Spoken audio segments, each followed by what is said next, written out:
অনির্বাণ বাবু। প্রথম কথা, আজকে যিনি ভাষণ দিলেন তিনি প্রধানমন্ত্রী নন, তিনি একজন ভোট চোর। তিনি একদম বাজে কথা কেন্দ্র বলবেন থেকে না। ভোট একদম বাজে কথা বলবেন না। ভোট চোর নরেন্দ্র মোদী, ভোট চোর নরেন্দ্র মোদী, সব টাকা ভোট চোর নরেন্দ্র মোদী, অভিষেক করছো নরেন্দ্র মোদী, তোমাদের দলের প্রত্যেকটা ভোটার তালিকা তারা প্রধান আচ্ছা এক সেকেন্ড চোর নরেন্দ্র মোদী, আবার বলছি এক সেকেন্ড চোর নরেন্দ্র মোদী, আপনি যে এই কথা চুরি করে জিতেছে, চুরি করে জিতেছে, বেনারসে নরেন্দ্র মোদী হেরেছে, বেনারসে কংগ্রেস প্রার্থী জিতেছে, বেনারসে উনি হেরেছিলেন, বেনারসে নরেন্দ্র মোদী হেরেছিলেন, ভোট চুরি করেছে, ভোট চোর বিজেপি, ভোট চোর নরেন্দ্র মোদী, বিজেপি 2024-এ হেরেছে, নরেন্দ্র মোদী নিজে হেরেছে। ভোটার তালিকা নিয়ে এত কথা, ওই ভোটার তালিকা বিজেপি জিতেছে, লোকসভা লাভ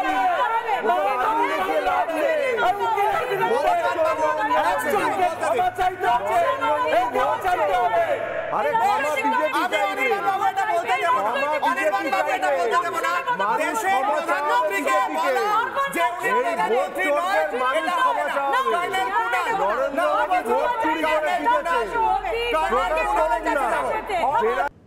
তো একটা মানুষের মধ্যে বিবেক, চেতনা, বুদ্ধি এবং শিক্ষা কতটা কম থাকলে ভারতবর্ষের স্বাধীনতা দিনের দিন, স্বাধীনতা দিবসে দেশের প্রধানমন্ত্রীকে একটা চ্যানেলে বসে এরকম কদর্যভাবে চোর বলতে পারে।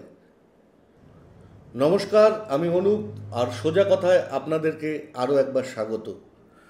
গতকাল রিপাবলিক বাংলায় একটি ডিবেট অনুষ্ঠানে উপস্থিত ছিলেন অনির্বাণ ব্যানার্জি, তৃণমূলের মুখপাত্র, এবং কেয়া ঘোষ, সঙ্গে আরও অনেকেই। তো বিষয়টা হচ্ছে, দেশের প্রধানমন্ত্রীকে ওই চ্যানেলে বসে হট করে অনির্বাণ বললেন যে নরেন্দ্র মোদী চোর। তো নরেন্দ্র মোদী চোর এটা আপনি বলার কে? আর কোথায় পেলেন নরেন্দ্র মোদী চোর? বলছে নরেন্দ্র মোদী ভোট চুরি করে জিতেছে, নরেন্দ্র মোদী নিজের কেন্দ্রে, গত লোকসভা ভোটে নিজের কেন্দ্রে হেরেছে। তা আপনি একটা কথা বলে ফেললেন, তা সেটা প্রমাণ করে দেখান। নরেন্দ্র মোদী যে নিজে ভোটে জেতেনি সেটা প্রমাণ করে দেখাতে পারবেন অনির্বাণ বাবু? নরেন্দ্র মোদী চোর আর আপনারা সবাই সাধু। আর বিশেষ করে রাজনীতিক মতাদর্শ মানুষের আলাদা থাকতেই পারে, ঠিক আছে, কিন্তু আপনার জ্ঞান বুদ্ধি কতটা আমি জানি না। মানে ভারতবর্ষের স্বাধীনতার দিন, মানে আমাদের কাছে, আমাদের ভারতবর্ষের মানুষের কাছে একটা গর্বের দিন, স্বাধীনতা দিবস। আর এই ভারতবর্ষকে রিপ্রেজেন্ট করে প্রধানমন্ত্রী শ্রী নরেন্দ্র মোদী। আর সেই দিন একটা চ্যানেলে বসে আপনি সরাসরি প্রধানমন্ত্রীকে বলছেন মোদী চোর। আপনার শিক্ষাগত যোগ্যতা কতটুকু আমি জানি না, তবে যতটুকুই করেছেন আমার মনে হয় এটা টুকে পাশ করার ফল। মানে টুকে পাশ করলে মানুষের জ্ঞান বুদ্ধি এতটা হয়। অবশ্য মমতা ব্যানার্জির শিষ্য তো এরা। মমতা ব্যানার্জিকেও এর আগে আমরা অনেক দেখেছি কদর্য ভাষায় কথা বলতে। কোনোদিন সম্মানের সাথে তো মোদিকে কোনোদিন কিছু বলতে শুনিনি মমতা ব্যানার্জির মুখে। একবার বলেছিলেন মোদিকে কোমরে দড়ি বেঁধে ঘোরাবো, মমতা ব্যানার্জি বলেছিলেন। তারপর একবার বলেছিলেন মোদি কিম্ভূত কিমাকার না কি এরকম ধরনের কি ভাষা, জানি না উনি এসবের মানে জানেন, আমরা জানি না। কিন্তু কালকের বিষয়টা সত্যি খুব খারাপ লাগলো দেশের একজন নাগরিক হিসেবে।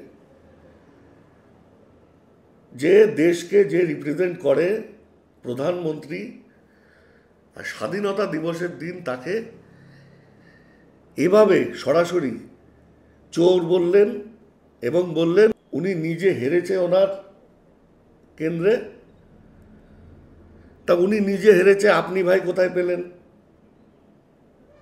সেটা আপনি প্রমাণ দিন, কেস করুন, সুপ্রিম কোর্টে কেস করুন, কেস করে প্রমাণ দিয়ে বের করে তারপরে জনগণকে বলুন যে হ্যাঁ মোদি চোর, পার্থ চ্যাটার্জি চোর, জ্যোতিপ্রিয় মল্লিক চোর, সেগুলো প্রমাণ হয়ে গেছে কোর্টে। সেগুলো সারা দেশের মানুষ টিভিতে বসে দেখেছে যে পার্থ চ্যাটার্জির খাটের তলায় কোটি কোটি টাকা, যে টাকা ইনকামের কোনো সোর্স নেই। আর আপনি মোদিকে সরাসরি বলে দিচ্ছেন চোর। এ ঘটনার পরে কেয়া ঘোষ, যিনি বিজেপির প্রতিনিধি ছিলেন ওই ডিবেট অনুষ্ঠানে, তিনি প্রোটেস্ট করেন এবং অনুষ্ঠান ছেড়ে চলে যায়। পরবর্তীতে ময়ূক রঞ্জন এবং স্বর্ণালী কেয়া ঘোষকে অনেক রিকোয়েস্ট করে আবার ডিবেট অনুষ্ঠানে আনার পরে স্বর্ণালীকে বলছে আপনি বিজেপির দালাল। ওরা 240 কোটি মানুষ চলে আসবে। গোটা 140 কোটি মানুষ দেশবাসী প্রধানমন্ত্রী চেয়ারকে রেসপেক্ট করতে পারে কিছু অনিবার্যের মতো দেশদ্রোহী মাওবাদী সংগঠনের নেতা ছাড়া, মাওবাদী সংগঠনের নেতারা ছাড়া বাকি সবাই প্রধানমন্ত্রী চেয়ারকে রেসপেক্ট করতে পারে। বাকি সবাই প্রধানমন্ত্রী প্লিজ কন্টিনিউ। না আমি আরবান নকশা দলগত চলো প্লিজ কন্টিনিউ করো। না আফসোস হচ্ছে এটাই যে এটা এত কিছু বলার পরেও অনির্বাণ রয়েছে এখানে, বিজেপির অনেক পেটি চাকর ঘুরে বেড়ায় আশেপাশে। মানে এ কি মাথা টাথা কি পাগল আছে নাকি? অনির্বাণ বাবু আপনি কি বলছেন? রাজ্যের জনগণ কি চায় আগে ভালো করে দেখুন। কেন মানুষের কাছে ছোট হচ্ছেন? কেন মানুষের কাছে গালাগালি খাচ্ছেন এই ধরনের কথা বলে? একটু ভাবুন।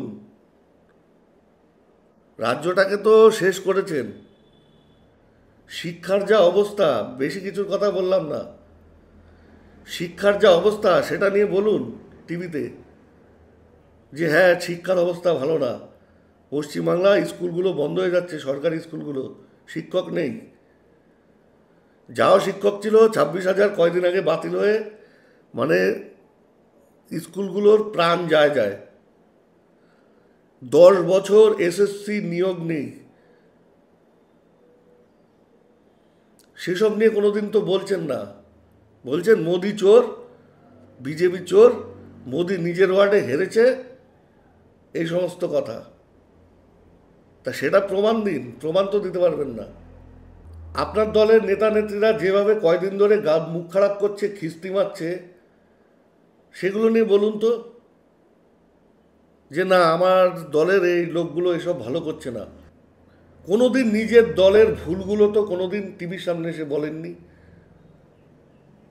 বলেছেন সত্যকে সত্য বলতে শিখুন। শুধু পশ্চিমবাংলায় কিছু হলেই আপনাদেরকে প্রশ্ন করলে কি বলেন, অমুক রাজ্যে তমুক হয়েছে, তমুক রাজ্যে অমুক হয়েছে। আরে কোন রাজ্যে কী হয়েছে সেসব পরের বিষয়। আপনার রাজ্যটাকে আগে ঠিক করুন, আপনার সরকারটাকে ঠিক করুন। প্রত্যেকটা নেতা মন্ত্রী দুর্নীতিতে ভরপুর। তো বন্ধুরা অবশ্যই কমেন্ট করে আপনাদের মতামত জানাবেন আর দেখতে থাকবেন সোজা কথা অনুপের সাথে। আজকে এ পর্যন্তই, নমস্কার।